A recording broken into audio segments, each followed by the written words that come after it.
So, while the big Marvel headlines tonight were the 3 new shows added to Kevin Feige's ridiculously aggressive lineup.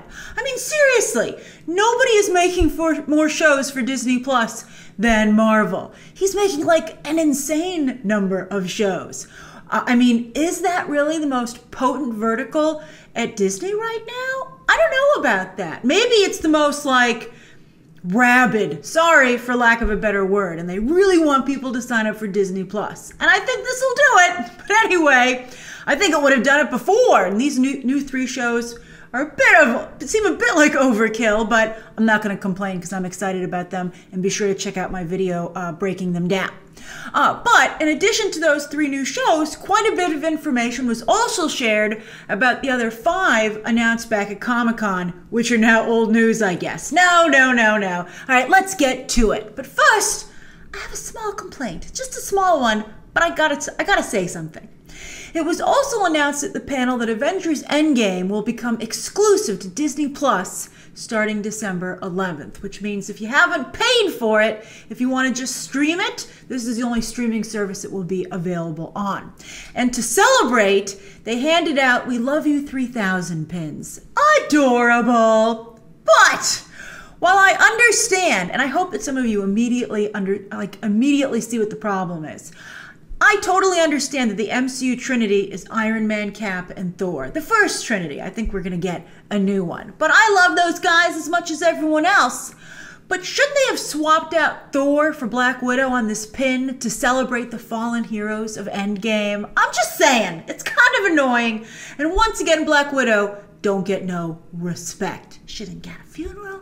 She didn't get a goodbye scene. She doesn't even make the pin. Okay, I had to say it. All right, so they showed a lot of stuff for What If, the animated show that they're launching, including a first look, as you can see, at Captain Carter. And no, she can't be called Captain Britain because there's another Marvel character by that name who has a very tiny but potent fan base who would make a big stink about it for sure if she called herself Captain Britain. It's in an alternate timeline. I don't see why she can't. Maybe because, I don't know, maybe because she's a woman, she's like, who am I to name myself after an entire country? Do it! You know, have the aggressiveness to claim that mantle, Peggy. But anyway, she's Captain Carter. So, in this episode, the what if will be, what if Peggy Carter took the super soldier serum instead of Steve Rogers? And he turns apparently into 1940s Iron Man. Why didn't Howard Stark build an Iron Man suit for Peggy in the normal MCU timeline? Again, I'm just asking, but we're getting Ms. Marvel and She-Hulk, so I'll give Kevin Feige a pass on these not so great things. All right, so we know regarding female characters. Anyway, it was also revealed that there will be a What If episode reimagining each MCU movie. All 23 of them so far, which is pretty freaking cool. And of course, as they've revealed before, all the cast members in the live action movies will be doing the voice work. So it'll seem very authentic. They also showed some footage exclusively to attendees, which is said to have included clips of the Winter Soldier fighting a zombie Captain America. Again, this is all animated. And then also T'Challa, it seemed, as Star-Lord. And more craziness. All right, then Loki, Tom Hiddleston stopped by via video feed, and they confirmed again 6 episodes, which seems to be the rule for the Marvel Disney Plus shows. And then also, as we all guessed, the series will follow Loki after he escapes via the Tesseract in Avengers Endgame. Then there was a casting reveal for Falcon and the Winter Soldier, where Kurt Russell's son, Wyatt, I can't believe they hired Wyatt Russell. I mean, he's okay. He's not as good as funny, I think, as Goldie Hawn's son, Kurt Russell's stepson, Oliver Hudson. But, you know, Wyatt Russell's been trying to get his career off the ground for a while now. And here comes Kevin Feige. So anyway, he's going to play John Walker, best known to comic book fans today as U.S. Agent. But he actually started out as a villain called Super Patriot. And apparently the idea behind Super Patriot was that he was the dark side of patriotism. And they wanted him, when he was created, to be the opposite of Captain America. So Captain America comes from, you know, New York City in, you know, the Northeast. So John Walker comes from the rural South. Careful, Marvel! there are a lot of different ideas what patriotism stands for today, and I would be very careful about vilifying. I mean, there are obviously some very dark paths that people have taken, but, it's not, I think that this is a very gray area. I would be very careful. I'd be very careful, Marvel. And this will also, interestingly, be this, I mean, you don't want to offend large regions of the country. Because again, well, there's some people look at it, the political situation in this country as being very black and white, or red state, blue state. But I think there are a lot of good people in both kinds of states. And so I would not want to paint with a broad strokes brush.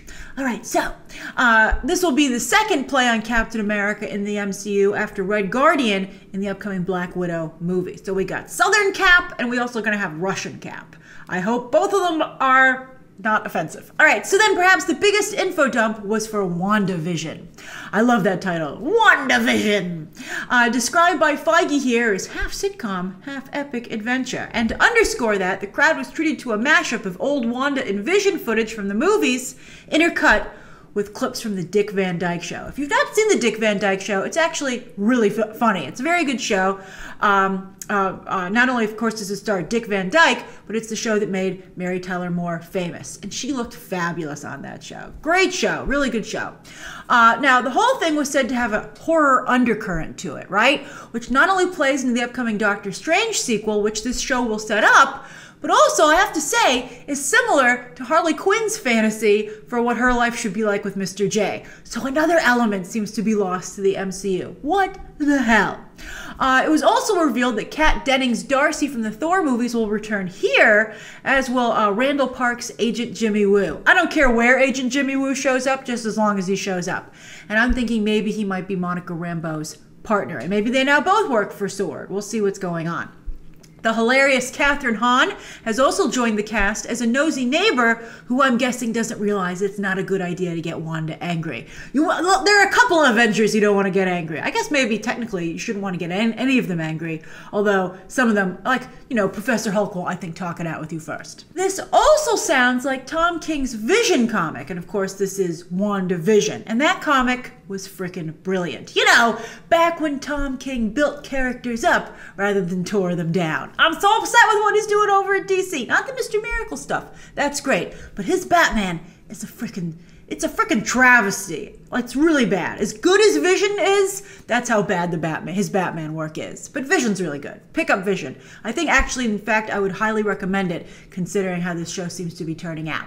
All right, so how does all this information sound to you? Which Disney Plus show are you now the most excited about, now that you've heard about all of them so far? Share your thoughts down below. Be sure to hit that subscribe button, especially for D23 coverage all weekend long. And of course, as always, you can check out some more episodes right now.